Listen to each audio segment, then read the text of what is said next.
Okay, members, a quorum is present. We ask our guests and visitors in the rear of the chamber and in the gallery to please stand for the prayer.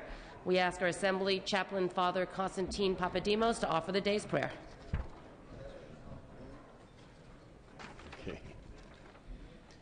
Good afternoon. Let us pray.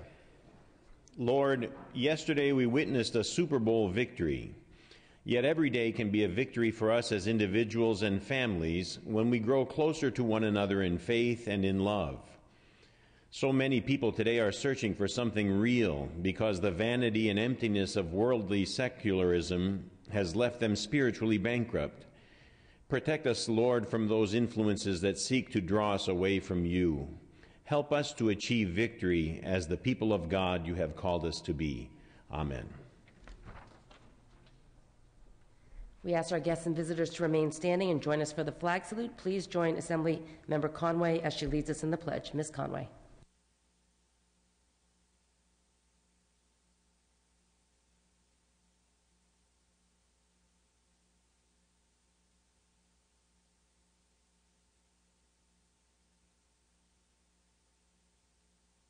You may be seated.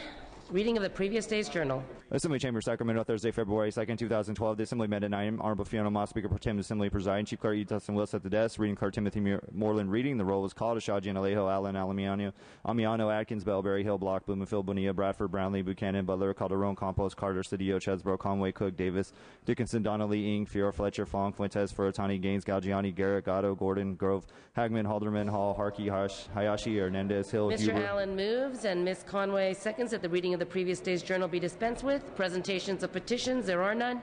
Introduction and reference of bills will be deferred. Reports of committees will be deemed read and amendments deemed adopted. Messages from the governor, there are none. Messages from the Senate, there are none. Motions and resolutions, the absences for the day will be deemed read and printed in the journal. Mr. Allen, you are recognized. Yes, Madam Speaker. A request, unanimous consent to suspend Assembly Rule 45.5 to allow Assembly members Bradford, Jones, and Mitchell to have guests and photographers on the floor. Without objection. Thank you, Madam Speaker. I further request unanimous consent to suspend Rule 45.5 to allow Assembly members Furutani and Speaker John Perez to speak on Journal Memory today. Without objection. Thank you, Madam Speaker.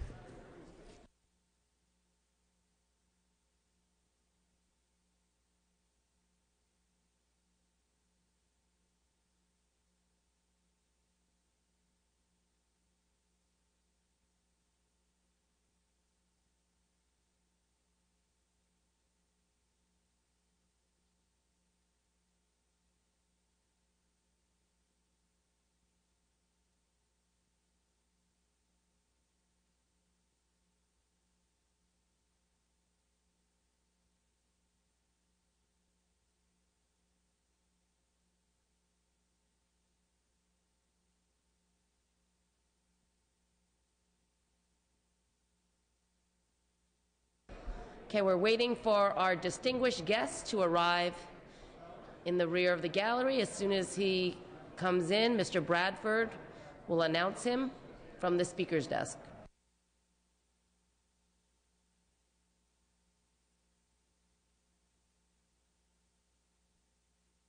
Mr. Bradford. Madam Speaker, it is a great honor to present to some, introduce to others, an individual who really needs no introduction. As we celebrate Black History Month in the state of California, we could really be celebrating it for the nation and for the world for the accomplishments of the individual that we have here today. If you watched any episode of Sanford and Son, you heard his music. If you watched any episode of Ironside, you heard his music. If you viewed The Color Purple, you saw his production. If you ever watched the episode of Fresh Prince of Bel-Air, he was responsible for this. He's an individual who signed a deal on a handshake. And that doesn't happen anymore in this time. He's an individual who has integrity, he has prestige, but most of all, he has principle. He has been nominated 79 times for Grammys awards. And as we celebrate the Grammys this coming Sunday, he'll probably be winning another one. He's won 27 Grammys. 27 Grammys. He's worked with the best of all. Regardless if you're country, western, R&B, soul, hip-hop, jazz, he's touched every genre of music in his 60 years career. If you've ever heard "We Are the World," he coined the phrase that night before going into the studio, "Check your ego at the door." And we've all used it, and we've probably all been told to us at some point. It was Mr. Jones who told the likes of Michael Jackson, Lionel Richie, Bruce Springsteen, Willie Nelson, to check your egos at the door. And it became the #1 selling single with the proceeds to benefit Africa's children. Over $63 million were raised off of that project alone. We could be here all day talking about the accomplishments of this individual, but I'm just going to simply say he is considered the greatest music producer of all times. Of all times. He did the score of the original Italian Job, Michael Caine's first movie. He did the score in Cold Blood, the Truman Capote story. He's composed over 50 musical scores for movies. And again, he's worked with the greatest, from Ray Charles to Dizzy Gillespie, Lionel Hampton. Who else? We can go on and on. But Michael Jackson, I present to you Quincy Delight Jones Jr., better known as Q.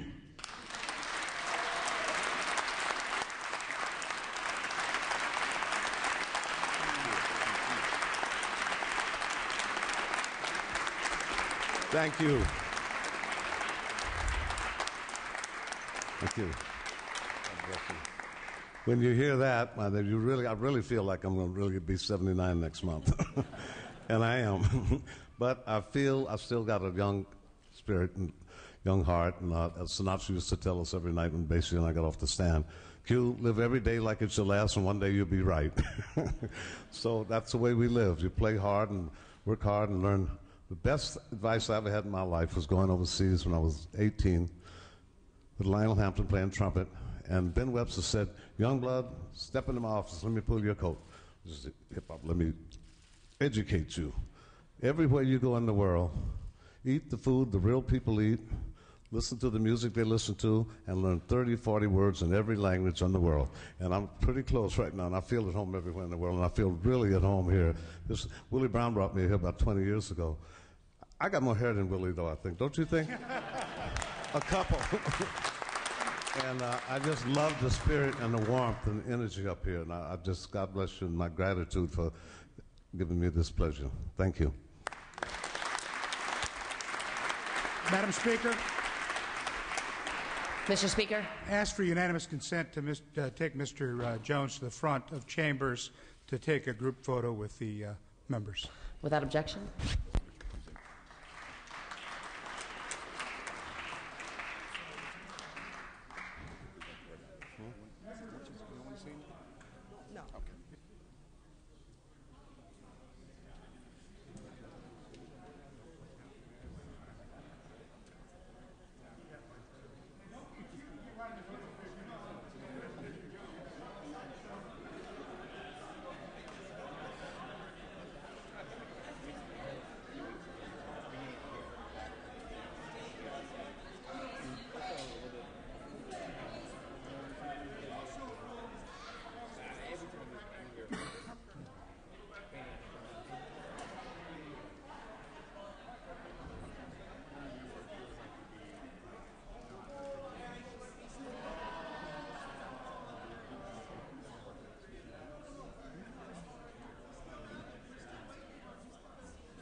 Mr. Jones also has some guests here today. Mr. Jones?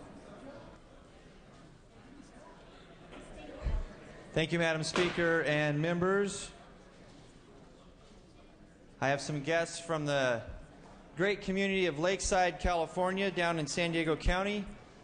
Some members of the Chamber of Commerce in Lakeside, one of our great chambers of commerce in the state of California, keeping our economy humming and making sure that jobs are being created.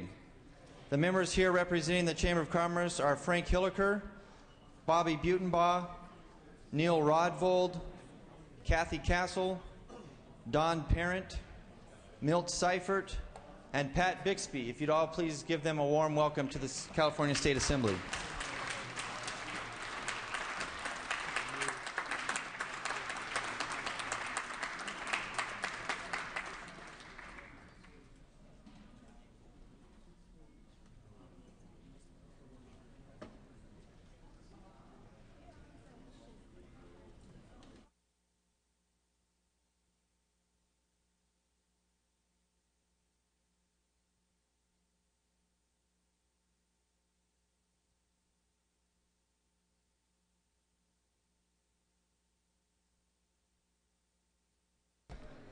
Okay, business on the daily file.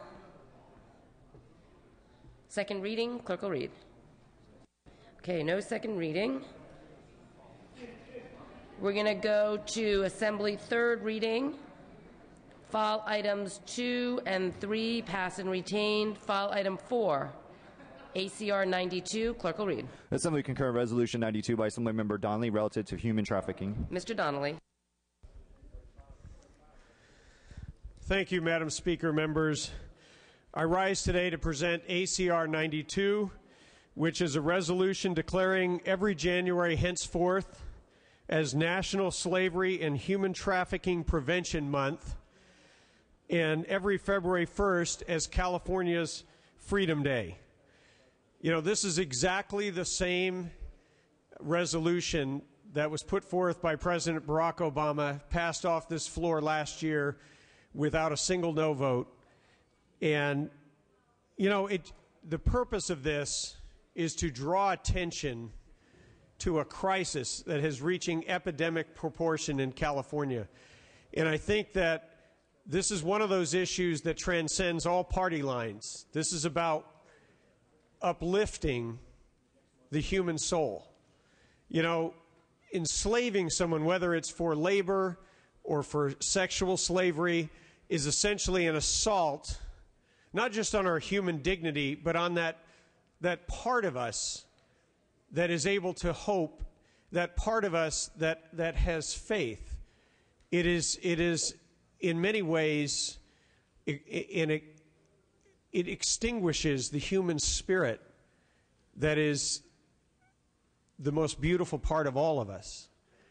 And so I'm asking today that you join your voice with mine to alert the people of California to a problem that many people don't know about. And their first reaction is horror and disbelief as they learn about children as young as 9, 10, 11, 12 years old who are sold into slavery for purposes of sexual gratification of people who are sick and twisted.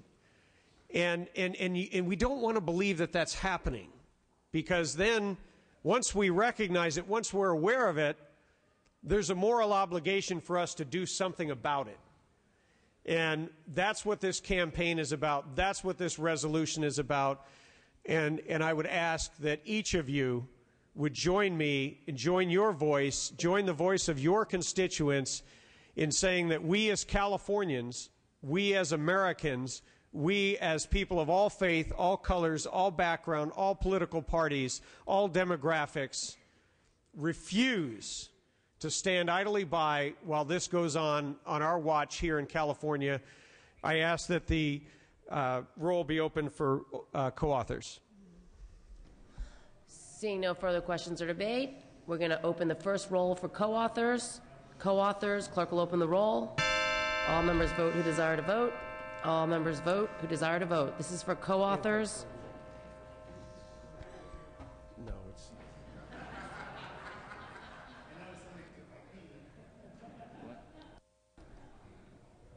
Clerk will close the roll, tally the votes. For the record, there are 43 co-authors. We can take a voice vote on this item. All those in favor say aye. All those opposed say nay. The ayes have it. The measure is adopted.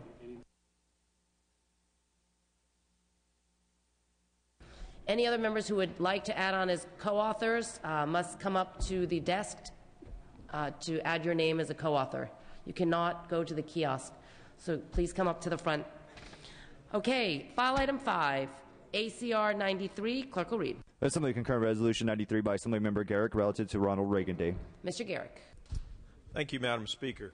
Members, it is my great honor today to once again rise, as I have each year of service in this body, and this is my 6th and final time, to celebrate the birthday and commemorate the legacy of one of our nation's greatest presidents and a man in whose administration it was my privilege to serve, Ronald Wilson Reagan. ACR 93, the measure before us, recognizes today, Monday, February 6, 2012, as the 101st anniversary of his birth. In 1964, as a supporter of presidential candidate Barry Goldwater, Ronald Reagan delivered his landmark speech, A Time for Choosing, effectively launching his own political career. And in just a short 2 years later, in 1966, he was elected governor of this great state, a post that he served in for 2 full terms until 1975. After narrowly losing the 1976 Republican presidential nomination, he rebounded in 1980 with a landmark victory over then-President Jimmy Carter, receiving 489 of the 538 electoral votes. He was reelected in 1984 by an even wider margin, carrying 49 of the 50 states. Because of these and many other accomplishments, he remains the only Californian in our 162-year history to ever hold both the office of governor of our great state and president of the United States. To many of us in this body, Ronald Reagan is an icon and represents a true American hero. He inspired a nation, redefined a political party, and left a legacy of faith, optimism, and fundamental belief in freedom that has never diminished. During these difficult economic times today for America and for our state, California, it is particularly imperative that we remember and share the unshakable belief of our former governor and president in the inherent goodness of the American people. We must hold firm and stay true to the principles and values that America was founded upon, those of freedom in its purest form, unfettered by excessive government intrusion in the free market or in the daily lives of men and women. I ask that today we reflect on the greatness of our nation and the freedoms that we enjoy. Let us all renew our commitment to the people of California as we lead our state into a more prosperous time and future. I strongly urge an aye vote for this resolution, and I respectfully ask that the first roll be open for co-authors. Mr. Blumenfield. Rise in support of this measure, and I also want to point out one of the great things about Ronald Reagan was that when the state was really in need of revenues and the state was suffering, Ronald Reagan stood up for the values and said, we need to fund this state. He said, people of California, tear down your ideology, and he got through one of the largest revenue increases, the largest revenue increase in California history. And in his memory, I know that we as a state are going to rise to that challenge. And yeah, we're not going to have to go nearly as high as that, but we can at least honor Reagan's memory by knowing that when it came to California, he knew what was important and how to invest. Mr. Nielsen. Madam Speaker, ladies and gentlemen of the Assembly, I would tell but one Ronald Reagan story, and I've got many. But the impact of this man on the world, on the word freedom. I have a friend named Florence Sirku, came here from Russia. And one time I was telling a Reagan story, and he said, can I tell you mine? And this is Florence, and we were just talking about it in my office last Thursday again.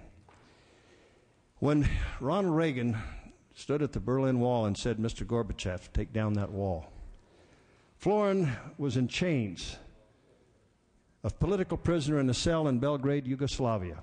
And the guards had that TV on, and he heard that. 2 weeks later, Florin was in the office of the United States ambassador in Belgrade, Yugoslavia, in chains, a political prisoner. The United States ambassador, after a conversation in depth, said, take off those chains. That man, and hundreds of thousands like him, then came later to the United States and settled, became citizens of this country, not dependents, but citizens, fully participating in the American dream, maintaining and loving their heritage, still practicing it, but as Americans. That man's story brings tears to my eyes because that word, freedom, and Ronald Reagan played the biggest role in making that happen. Mr. Cedillo.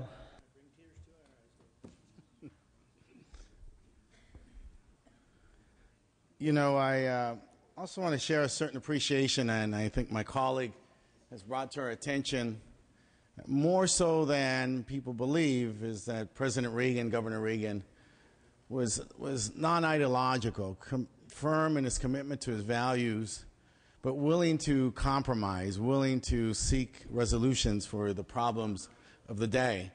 He was, in fact, the steward of the great expansion of our social service programs here in California. I remember an afternoon at Bill Bagley's office, and he brought out the documents that he negotiated with the governor for the expansion of many of the programs that we are here in this session looking at cutting. And it was fascinating to hear Mr. Bagley's stories about the negotiations and how they worked to come to resolutions on the challenges of the day, particularly as they affected the poor. I don't think it's a secret for anyone here, my interest and us achieving a comprehensive immigration reform policy for our nation.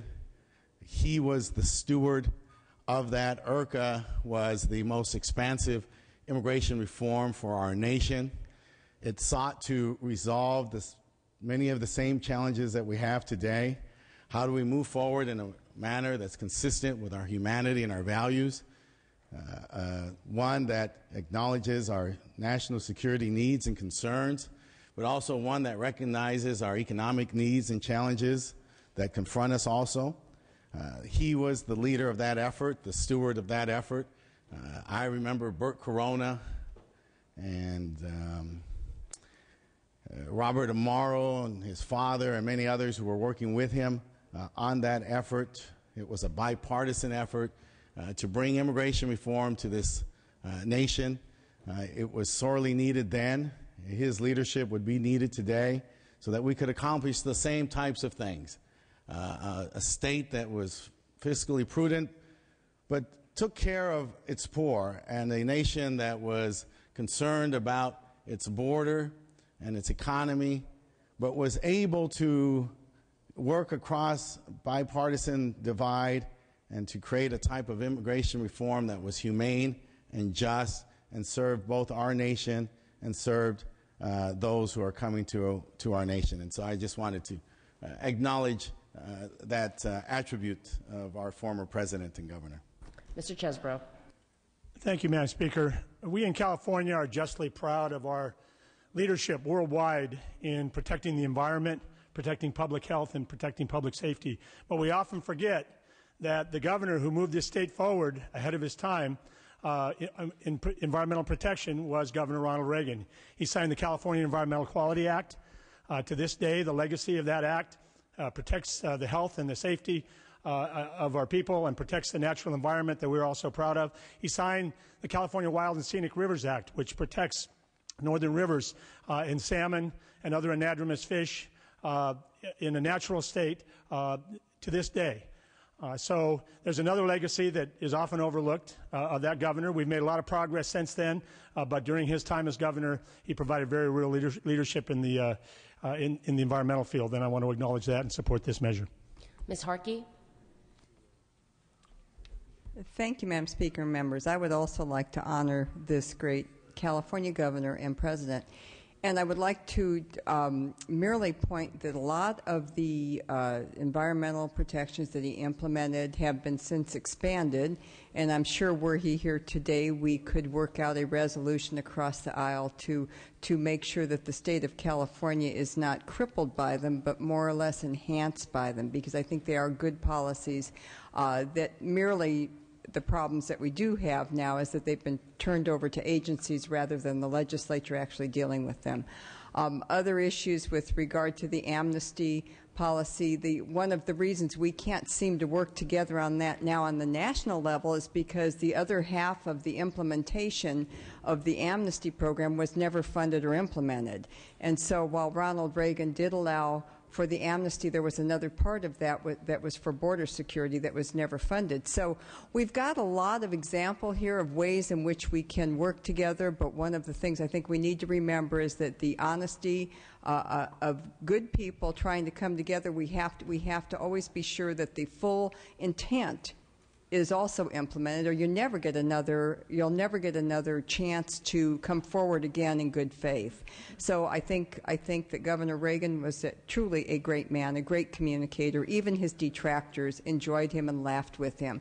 And I think so much of that is missing from the national debate today. So I do honor him, and I appreciate this being brought forward, and thank you, all of you, for honoring him with us. Thank you. Mr. Donnelly? Thank you, Madam Speaker, members. I want to rise and remember one aspect of one of the greatest leaders, in my opinion, of all time. And what he did is he appealed to the good in everyone. And he asked us to rise above ourselves and above our petty differences. And not only that, but he talked about who we are. And I think it would behoove us to not forget that we are the descendants of the people who ended slavery. We are the descendants of those who on June 6 of 1944 made a decision to put everything at stake so that the rest of the world would be free. We are the descendants of the founders of this great nation who actually believed that all men were created equal and that we could live free, and that government was not the answer, was not the solution. As a matter of fact, the founding of this nation was in a reaction to the failure of government-controlled states around the world. And ultimately, he would say to us, I think today, that we're not only Americans, but we're Californians. We're the best of the best. We are the best state in this union. And he would appeal for us to stay true to our principles, but rise up and meet the challenges that California is facing today, and meet them head on with that optimism that we can overcome them, and that we absolutely can grow this economy, but not only grow the economy, but push back against a government that is encroaching on our liberties to the point that we can say that we left California more prosperous and a more free state than we found it. Thank you. Mr. Alejo. Very quickly, Madam Speaker, it was said earlier, but I just wanted to reiterate that President Reagan was the author of the Immigration Reform and Control Act of 1986, where 3 million undocumented persons, 1.7 through general amnesty, 1.3 through the agricultural program, were able to change their immigration status from undocumented to lawful permanent residents. And today, millions are now U.S. citizens, voting members of our society, whose children are now doctors, lawyers, business people, health professionals, among many other things. But it's important that as we recognize his many other contributions, that we also recognize his work to bring a solution for the millions of undocumented people that needed a change in their status then, but it's also a lesson for us today. Seeing no further questions or debate, Mr. Garrick asked for the first roll to be open for co-authors. First roll open for co-authors. Clerk will open the roll. All members vote who desire to vote. All members vote who desire to vote.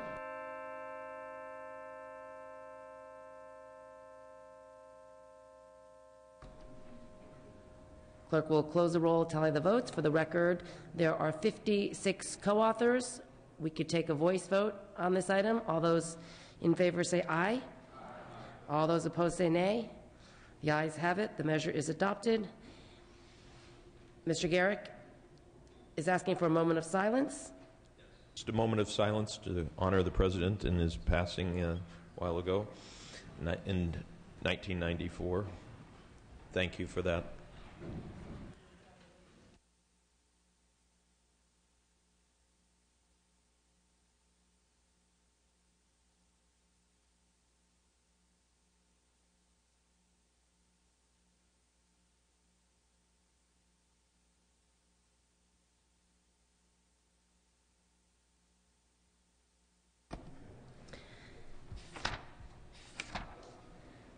Okay, that concludes the Assembly third reading.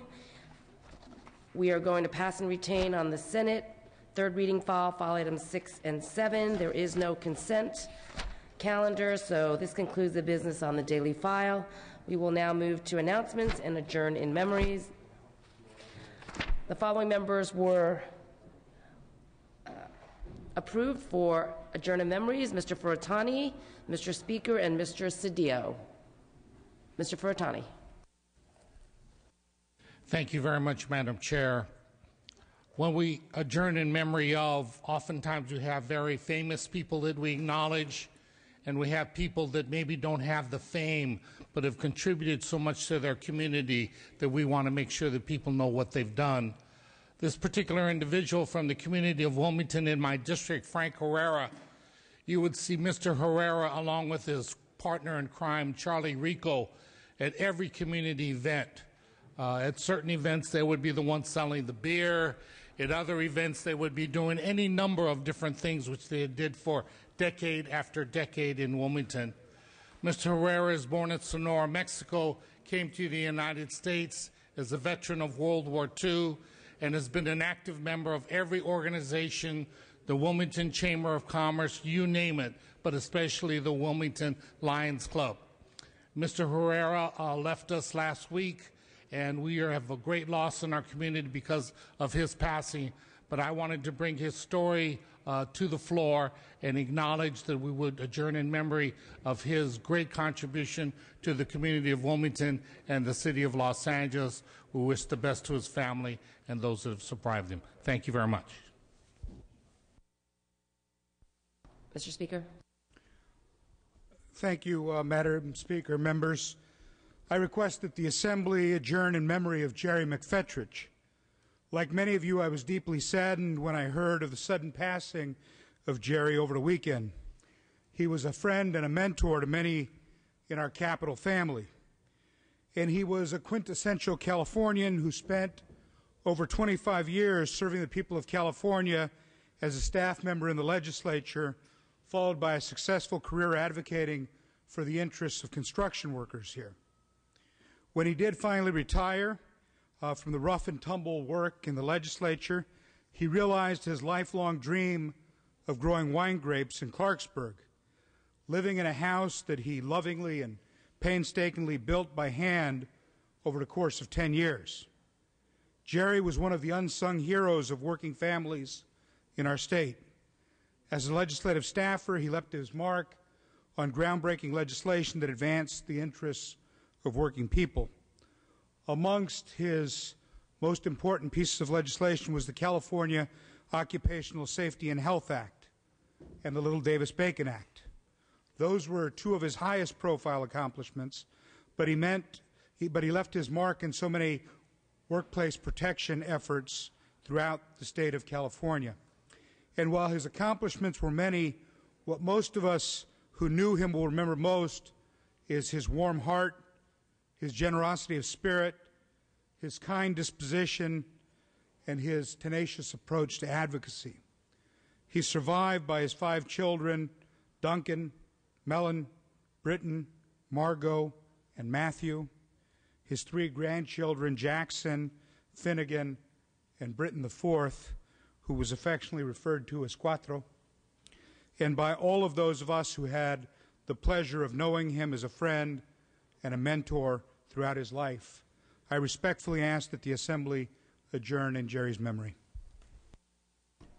And Mr. Steele. Let me add to those who are thoughtful about the loss of an extraordinary, kind, and well-liked young man. I stand for Theodore Charles III, a young man who graduated from the Los Angeles Unified School District. He was a computer geek. He's just a very nice man. And he was privileged to attend Santa Monica College and Cal State Northridge, took courses at Princeton University, very faithful member of the All People's Christian Church. He was a well-liked man. That's all I could say about him. He was loved by his family, his parents. I got to know him through his stepfather, Joel Thomas, and I'm just know that the family put him to rest this weekend and want to stand for him and say that he will be missed and that his love of his family will continue. Thank you. Thank you, members. Please bring the names to the desk to be printed in the journal. The session schedule is as follows. Tuesday, February 7th, check-in session. Wednesday, February 8th, check-in session. Thursday, February 9th, floor session at 9 a.m. And Friday, February 10th, no floor session, no check-in session.